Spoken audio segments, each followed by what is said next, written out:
get you next, but that's good. It said to test the quality. Mm-hmm. Don't you want to see what's of God and Yeah. not of God?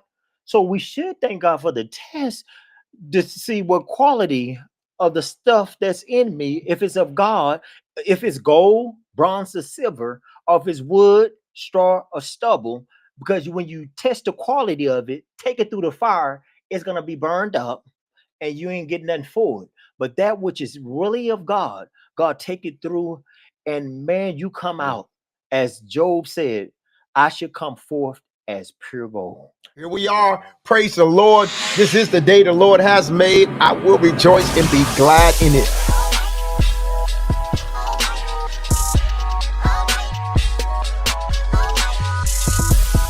They say what you praying for. Praise the Lord, everybody. This is Everyday Preachers answering everyday questions. Right back at you. Go to the next question. We have Ms. Shamar Dawkins. She said, my question arose during salvation class, but it was slightly off topic, so it couldn't be answered immediately. The question came up because it was mentioned in the class that God knew from the beginning that he would send Jesus to sacrifice for our sins. If that was the case, then what was the point of the great flood? And the flood the great flood we're speaking of, Noah's flood. And let me give us First Peter. Let's look at, because as she's saying, and the scripture speaks of that, God knew about the sacrifice, or he was the one ordained it in eternity past. And let's look at First Peter chapter 1, verse let's see, 18, I think, 18 and 20. Just to show you that this was something that was preordained, and God had already had the plan, that was, it was already set. There are no surprises with God. He knows the end from the beginning. And so when man failed and people have all these questions, so why, if he knew that, why this, why that? I don't know. He's God. He do what he want to do. And so, but look at this though. First Peter 1, it says, you must know, recognize that you were redeemed, ransomed from the useless, fruitless way of living inherited by tradition from your forefathers, not with corruptible things such as silver and gold, but you were purchased with the precious blood of Christ, the Messiah, like that of a sacrificial lamb without blemish or spot. Right here. It is true that he was chosen and foreordained, destined, foreknown for it before the foundation of the world. But he was brought out to public view, made manifest in these last days at the end of the times for the sake of you. So we can see that God already preordained the flood. But I want us to see something. If the flood wouldn't have taken place, that wouldn't have been a seed for the Redeemer to come through. And that wouldn't have been a cross. So God said, I'm not going to allow anything to stop my plan. So let's look at this. I want us to, let's see, Genesis 6. I want us to see something really quick. I'm Shamar, if you're on. This flood was important because of the coming Redeemer in order for this to take place. If we look in Genesis 3, God had already prophesied and said the serpent would bruise his heel, but he would bruise his head. The serpent's head, what he's talking about, he's going to crush him when he died on the cross. He's going to defeat him. So in Genesis 3, we can already see God saying this is going to take place. But Satan did not want it to happen. Oh no, he was going to destroy God's plan. So he went about to try to corrupt everything. Look at Genesis 6. Genesis 6, I want to look at something, Shamar. Verse 5, it says, the Lord saw that the wickedness of man, 6 verse 5, I'm reading from New American Standard for the sake of time. I won't read Amplified or anything like that. Then the Lord saw that the wickedness of man was great on the earth, and that every intent of the thoughts of his heart was only evil continually. So man was getting deeper and deeper in sin. And so the thing about man getting deeper in sin, because God had already prophesied that he was going to send a Redeemer, God had to have somebody who's going to be righteous that was going to hold on to the blood of Christ and what he did for us. And so he said this, that the heart was just growing more and more evil. Then he says, the Lord was sorry that he made man on the earth. And some translations say repented. So he changed his course of direction. So we want the man of God, Minister Bailey, we talked about what he means when he say repented, changed his mind, so on and so forth. But he says this on the earth, and he was grieved in his heart. The Lord said, I will blot out man whom I have created from the face of the land, from man to animals, and to creeping things, and to birds of the sky. For I'm sorry that I have made them. But Noah, right here, found favor, grace. They said grace wasn't in the Old Testament. Here it is. He found favor in the eyes of the Lord. And so who was it? Noah and his family who made it through the flood. Why? To uphold and keep and make sure that the blood of the Lamb, that Jesus come through that lineage right there. And so this, Shamar, is why the flood was so important, because of how wickedness was growing on the face of the earth. And God said, I'm coming after Shamar. I'm coming after Dez. I'm coming after these people. But if I don't send this flood, Jesus won't ever make it. So he sent the flood and kept Noah, and he preserved the seed. And so that's why the flood was so important. But Jesus had already ordained, or God had already ordained that Christ come. And so that, hope that helps out somewhat, Shamar. But flood is very important in that way. All right. This is Coach T. Coming from 2 Corinthians 12:7, does every saved believer experience a thorn or splinter in the flesh? Or is the Apostle Paul sharing his personal experience due to the surpassing great revelations he was receiving? And Coach T, just based on, we'll read the scripture, 2 Corinthians 12:7. We all have something personal that we have to go through. Let me before I read 2 Corinthians 12:7, I want to make this statement first from Galatians 6. Let's look at verse. Okay, verse 5. And I'm not going to read all of it. I just want to bring out a point here of we all have something that we're going to have to go through. That's just a part of life. And we'll get into what Paul is talking about the thorn, the splint in the flesh. I think Paul's was somewhat different, even though we're going to all have to go through something. Yeah. That's just a part of salvation.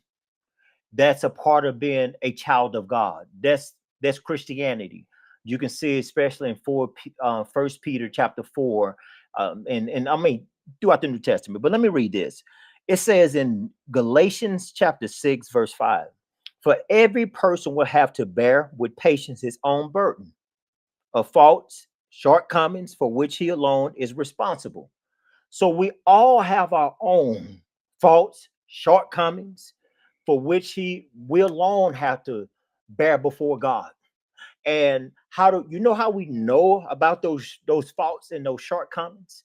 When we start going through stuff. That's good. Stuff start testing us, certain things start coming out, like, oh, I didn't know that was there. And we get surprised and shocked. Yeah. We shouldn't be surprised and shocked because it's in us. So God uses these trials and tribulations to bring these things out of us. James let us know that when he said, count it all joy, when you're going through various trials, many colored trials, knowing that the testing of our faith is producing patience in us. So this is just a part of it. So we all have something that we're going to have to bear, that we're going to have to go through. And so Paul had also some weaknesses, and he lets us know. We can see that in Romans chapter 7. But let me read 2 Corinthians chapter 12, verse 7. I want you to pay attention to Paul, so we won't try to, even though Paul was a man, but Paul's call was very, very significant and special. He was one of God's called apostles, a called apostle of Jesus Christ. Now, the reason why I bring that out, a called apostle of Jesus Christ, a called apostle of Jesus Christ, God gave the authority to write scripture that we're reading. So any apostle today does not have that authority. In the word apostle, easy definition for a messenger, one's called, one sent. That's apostle. They're sent, they're called. But when it comes to Apostle Paul, let's look at the scripture. It says, because of the surpassing greatness and extraordinary nature of the revelations which I received from God, for this reason, to keep me from thinking of myself as important. Now, notice his thorn in the flesh. A thorn in the flesh was given to me, a messenger of Satan to torment and harass me, to keep me from exalting myself. There was a personal messenger that was sent of Satan. Now, a lot of things people are saying, blame it on Satan, they're dealing with the flesh a lot of times. They're not making a lot of noise in the spirit realm for Satan to even send a messenger after them. No, it's just they still dealing with the flesh. Yeah. Paul had conquered his flesh. Paul had gotten to a place. That's why he said, sin should not have dominion over you. You're under grace, not under the law. And he said, I beat my body and I discipline it daily. So Paul was in a place, he wasn't struggling with the flesh in the place of, he did that in Romans 7, but he had victory over it. It's not that he didn't have sin that he was dealing with. It was the persecution and things he was going through. But to Paul's extent, I'm careful to say that the believers, a lot of believers, let me tell you something. If we had a messenger like Satan, a messenger like Paul had that was coming from Satan, and some of us will run so far away from God, try to get away. So God said he'll never put more on us than we can bear. So God knows what we can handle. But again, that's why I read Galatians, when I read Galatians 6:5, to say we still all have our stuff. That if you want to call it a thorn, if you want to call it a thorn in your flesh, you can call it that personal thorn in your flesh that you may have, that thing that may be your weakness, the thing that you may struggle with. But to the extent of Paul, there's not too many people that are experiencing this. We can see this with Jesus, as Satan personally came to him. Showed up. Yeah. But now the big boy showed up. And we can see this in Matthew chapter 4. And so, T, that's what I give you. That I think to the extent of Paul, I wouldn't go that far with it. But we still all have our personal, you can go ahead and call it, if you want to call it a thorn in the flesh, something we all personally have to deal with. And so we're going to experience that. But God has given us the victory over it. Amen. And I had a few scriptures with that, and was just kind of thinking the same thing that you were kind of saying along the lines of we all have stuff we got to go through, our own afflictions, our own, little things that we got to just press through. And Philippians 1:29, it says, for you have been granted the privilege of Christ for Christ's sake, not only to believe and appear to rely on and trust in him, but also suffer on his behalf. Amen. So that right there, Coach T, that's what we're called to. But it's a beautiful thing. And then I'm gonna read a couple of the scriptures. Romans, I'm gonna go to 1 Peter, because you mentioned 1 Peter. So 1 Peter 4, I'm gonna do 12 and 13. It says, beloved, do not be amazed or bewildered at the fiery ordeals which is taking place to test your quality, as though something strange, unusual, or alienated to you or your position were befalling you. But so are you sharing Christ's suffering. Rejoice so that when his glory, his full radiance and splendor is revealed, you may also rejoice with his triumph. And when that's go, you get your next, but that's good. It said to test the quality. Mm-hmm.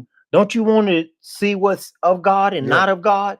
So we should thank God for the test to see what quality of the stuff that's in me, if it's of God, if it's gold, bronze, or silver, or if it's wood, straw, or stubble. Because when you test the quality of it, take it through the fire, it's going to be burned up and you ain't getting nothing for it. But that which is really of God, God take it through, and man, you come out, as Job said, I should come forth as pure gold. Hey, man, you test people want the quality of a vehicle tested, to know, because if it can't take a hit or you can't run over a speed bump, you like, I ain't gonna get this car. You know what I'm saying? You like, you rode over a speed bump and your tires just fall off. You're like, what's going on?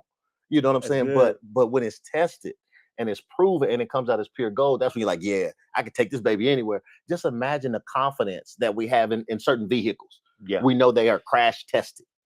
But just think about that in salvation, knowing without a shadow of a doubt that this true everlasting salvation can't be broken down. Amen. Once we accept that into our hearts and into our minds, we walk different. Amen. Not in a cocky way, but we walk in even a more of a recognition of what we have. Yeah. So now we're even able more to rejoice at that stuff, because you're like, man, I'm just passing through here because of his grace and his mercy. So I'm gonna read one more scripture. Romans 5, it's 3-5. It says, moreover, let us also be full of joy now. Let us exalt and triumph in our troubles and rejoice in our suffering, knowing that pressure and affliction and hardships produce patience, unwavering endurance, and endurance fortitude develops maturity to character, approved faith, and tried integrity. A character of the sort produce the habit of joy, that's bad, and confident hope of eternal salvation. Such hope never disappoints or deludes or shames us, for God's love has been poured out into our hearts through the Holy Spirit, who have been given to us. Amen. So Coach T, just want to say we all are going to go through things. I'm in agreement with what Evangelist Gant was saying. We're going to go through things. Stuff is going to hit us, but the beautiful thing about it is we can rejoice in the midst of it. Not in a sense of rejoicing in our own strength, our own might, but rejoicing knowing who's on the inside of us that's going to see us through to the end. That's the exciting part. That's what they're talking about when it's talking about rejoice, because many people in the Bible went through things. They faced a lot of stuff. The disciples, they were out traveling. They had no place to lay their head at times. But the beautiful thing about that is they still did the mission of Jesus Christ. And what does that look like for us? Even though we go through certain things, we should still do the mission of Jesus Christ, what he's called us to do. When I end with this, that we have 66 books in the New Testament, over 40 writers of the 66 books. Every one of the writers went through something. All of them. So ain't no way around it. And those who live godly will suffer persecution. And so that's the encouraging thing. Encouraging thing is this: if we suffer with him, Amen, we should also reign with him. Amen. Amen. That's good. They say